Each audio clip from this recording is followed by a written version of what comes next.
આપણે જોડિયા તાલુકાના બાલંબા ગામ આવ્યા છે, દરિયાકાંઠાનું બિલકુલ ગામ છે અને ધનજીભાઈ અમારા ખેડૂત છે. ધનજીભાઈ કઈ જાત વાવી છે?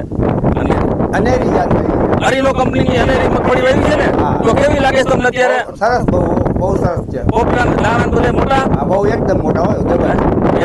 તો મિત્રો હરીનો કંપનીમાંથી આ અનેરી નામની નવી જાત આપણે ડેવલપ કરેલી છે અને આજે આપણે 2-3 જગ્યાએ સૌરાષ્ટ્રમાં વાવેતર કરેલું છે. બિયારણના પ્લોટ છે, તમે પૂરો જોઈ શકો છો. આ એકદમ જે 66 નંબરની વેરાયટી છે એની સુધારેલી જાત છે. પોપટાની સાઈઝ ખૂબ જ મોટી છે, દાણો મોટો છે અને બંને દાણા સરખા છે રાકેશભાઈ, બે દાણા સરખા છે. એટલે 66 નંબરના વિકલ્પમાં અને 66 ધારો કે ગમે એટલી કરો તો 15-20 મણ થાય છે. આની કેપેસિટી વિઘે 30 થી 40 મણની છે. આ દાણો મોટો છે એટલે વિઘે તમારે 35 કિલો દાણા નાખવાના છે અને લાગટ વાવવાની છે. એક કેરાની અંદર 7 થી 9 લાઈનો કરવાની છે અને આમાં પૂરતા પ્રમાણમાં ખાતર હોય એટલે ખૂબ જ સારું ઉત્પાદન આવે એવી છે. નવી જાત છે અને આ વેરાયટીના એટલા સફેદ દાણા છે કે આ ટોટલી એક્સપોર્ટમાં રાકેશભાઈ જાય છે. આ વેરાયટીમાં કોઈ તેલ કાઢવા માટે કોઈ લેતું નથી.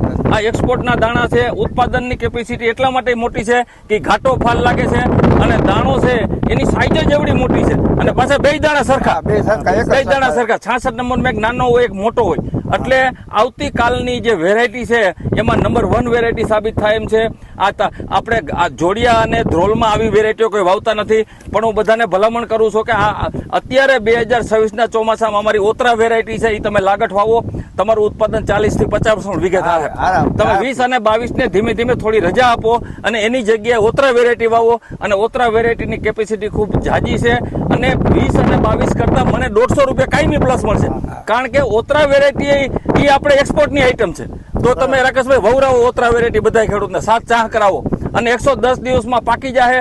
તમારે ઘઉં કે શિયાળુ પાક કરવો છે તો વેલો થઈ જાય. હા, તો ફરીથી અનેરી મગફળી નવી હતી છતાંય ધનજીભાઈએ ખાસ આ બાલંબા દરિયા કિનારે વાવી, એ બદલ એમનો બી આભાર. તો રાકેશભાઈ તમને કેવું લાગ્યું? બહુ સારી વેરાયટી વાવવા જેવી છે ખેડૂતોને.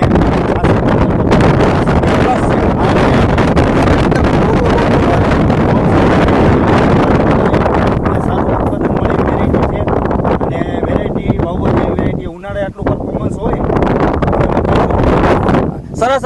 ધનજીભાઈનો, અમારા રાકેશભાઈનો ફરીથી ખૂબ ખૂબ આભાર. જય હિન્દ.